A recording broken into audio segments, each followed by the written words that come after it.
Singer చిత్ర గారు పాడిన ఈ టాప్ 10 సాంగ్స్ మీరు విన్నారంటే ఒక వేరే లెవెల్ ఫీల్లో మునిగిపోతారు. మీరు వినకపోతే ఒకసారి విని చూడండి. ఇందులో ఏ సాంగ్ నచ్చిందో కింద కంపల్సరీ కామెంట్ చేసి చెప్పండి.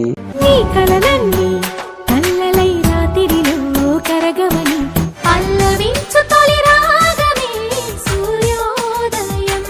ముత్తులకే మొక్క పొడకై ఉండిపోవే చిత్తమ్మ చిత్తమ్మ చిత్తమ్మ చిత్తమ్మ చెప్పేసి అంటుంది.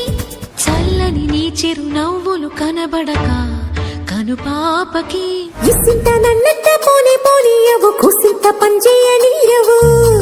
మౌనంగానే ఎదగమని మొక్క నీకు చెబుతుంది.